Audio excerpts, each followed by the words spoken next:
Assalamualaikum warahmatullahi wabarakatuh. Saya Norinta Umayasari dari kelas TM5C dengan NIM 932307419. Di sini saya akan menjelaskan mengenai pencerminan atau refleksi dari mata kuliah Geometri Transformasi dengan dosen pengampu Ibu Kurnia Ahadiah, SSI, MSI. Sebelum kita masuk ke contoh-contoh dari pencerminan sendiri, kita harus tahu dulu apa sih definisi dari pencerminan itu. Secara definisi, sebuah pencerminan pada sebuah garis G adalah suatu fungsi yang dinotasikan dengan mu G, di mana mu merupakan simbol yang kita gunakan untuk menyatakan suatu pencerminan. Sementara G-nya menandakan garis yang merupakan sumbu pencerminan. Fungsi mu G yang ditetapkan untuk setiap titik P pada bidang euclid V untuk mencari bayangannya maka berlaku dua aturan. Aturan yang pertama, untuk titik-titik yang ada di garis G, maka bayangannya adalah titik itu sendiri. Di sini dinotasikan mu GP sama dengan P untuk titik P yang berada pada garis G, seperti pada gambar 2.11 yang A. Yang kedua, untuk titik-titik yang tidak berada pada garis G, maka bayangannya adalah Chi, sehingga G merupakan sumbu dari ruas garis PX yang kita dapat lihat pada gambar 2.11 yang bagian B. Misalkan diberikan titik-titik A, B, dan C serta garis G seperti pada gambar 2.12 yang ada di bawah. Mari kita lukiskan. Yang pertama titik A aksen sehingga A aksen sama dengan mu GA, dan yang kedua titik B aksen sehingga B aksen sama dengan mu GB, dan yang ketiga ada titik C aksen sehingga C aksen sama dengan mu GC. Yang pertama tadi karena A aksen sama dengan mu GA dan A bukan elemen dari G, maka G merupakan sumbu dari garis A aksen A. Artinya, hal tersebut membuat A aksen terletak pada garis L yang melalui A dan tegak lurus terhadap G.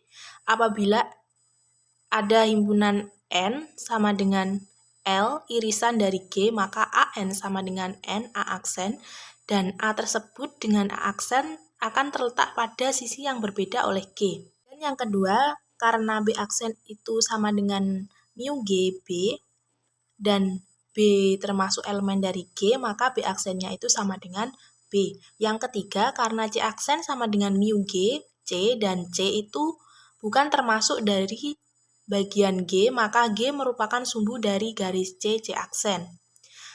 Yang mengakibatkan C aksen itu terletak pada garis M yang melalui C dan tegak lurus G, sehingga jika himpunan M itu sama dengan M irisan G, maka CM sama dengan MC aksen dan C terletak pada sisi yang berbeda oleh G. Maka mengakibatkan lukisan tersebut menjadi yang pertama, kita akan membuat garis L itu melalui A tegak lurus dengan G, maka kita akan mencari himpunan N itu sama dengan L, irisan dari G. Buatlah ruas garis NA aksen kongruen dengan garis AN, sehingga garis NA aksen itu elemen dari L, dan A aksen dengan A terletak pada sisi yang berbeda oleh G. Dapat kita lihat pada gambar 2.11. Yang B sudah jelas bahwasanya hal tersebut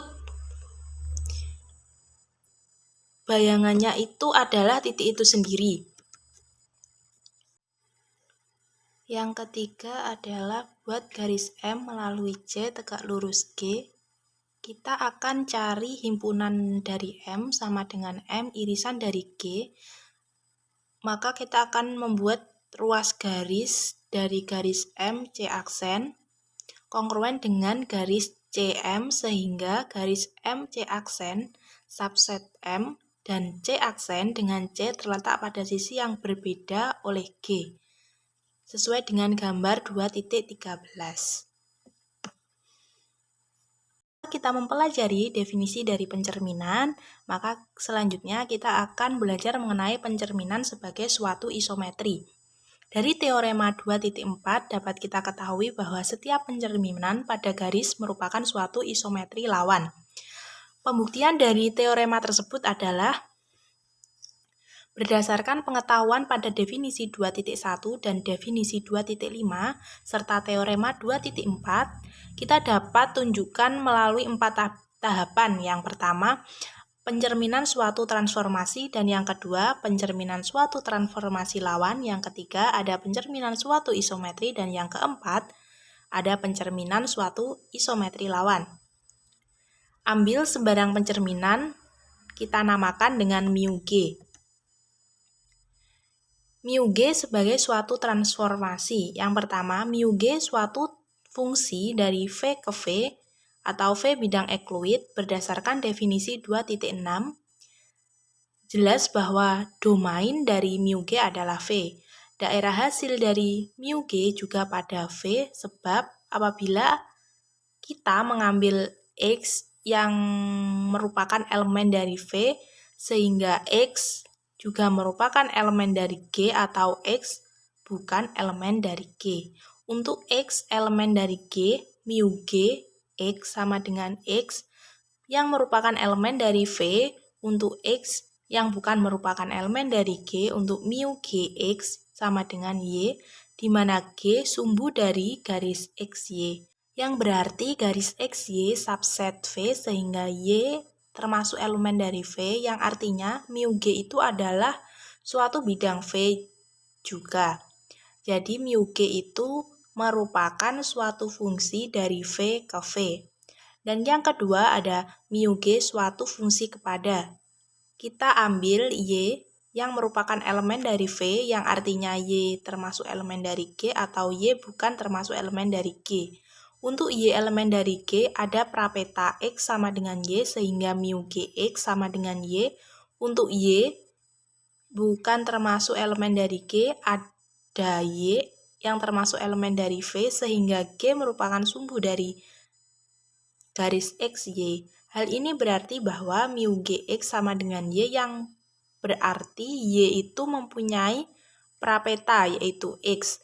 Karena setiap Y yang elemennya V itu selalu mempunyai prapeta anggota V, maka mu G merupakan fungsi kepada. Dan yang ketiga, mu G itu termasuk suatu fungsi satu-satu. Maka akan kita ambil dua titik sembarang A, B yang merupakan elemen dari V sehingga mu GA sama dengan mu GB.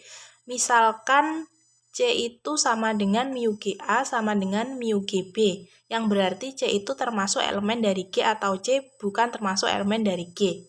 Untuk C yang elemen dari G, maka A, B elemen dari G, yang mengakibatkan mu GA itu sama dengan A dan mu GB itu sama dengan B. Maka A itu merupakan sama dengan B. Selanjutnya untuk C yang bukan elemen dari G, G itu merupakan sumbu dari AC dan BC, yang mengakibatkan A itu sama dengan B untuk setiap pasangan A, B yang elemen dari V sehingga mu GA sama dengan mu GB, yang akan mengakibatkan A itu sendiri sama dengan B, maka mu G tersebut termasuk suatu fungsi satu-satu. Karena mu G itu termasuk suatu fungsi dari V ke V dan satu-satu. Selanjutnya definisi 2.7, yaitu suatu transformasi yang balikannya adalah transformasi itu sendiri disebut suatu involusi. Lalu teorema 2.5, setiap pencerminan pada garis merupakan suatu involusi. Kita dapat buktikan dengan yang pertama, kita ambil pencerminan pada garis, kita namakan mu G, ditunjukkan bahwa mu G inverse sama dengan mu G. Kita ambil X sembarang di titik pada V, kita memiliki dua kemungkinan, yaitu yang pertama ada X elemen dari G ataupun X bukan elemen dari G. Yang pertama untuk X elemen dari G, mu G bundaran mu Gx sama dengan mu G kali mu Gx, mu Gx sama dengan X epsilon X. Untuk X yang bukan merupakan elemen dari G, kita misalkan mu Gx itu sama dengan Y, yang mengakibatkan G sumbu dari garis XY artinya sama dengan G sumbu dari garis YX sebab garis XY tersebut sama dengan garis YX. Jadi, mu GY sama dengan X, maka kita perhatikan bahwa mu G, bundaran dari mu GX sama dengan mu G kali mu GX, mu G dikali Y sama dengan X, maka sama dengan epsilonnya dari X. Jadi mu G bundaran mu GX itu sama dengan epsilon dari X jika X itu merupakan elemen dari V yang mengakibatkan mu G bundaran mu G sama dengan epsilon. Jadi mu G inverse itu sama dengan mu G. Sekian dari saya, kurang lebihnya mohon maaf. Wassalamualaikum warahmatullahi wabarakatuh.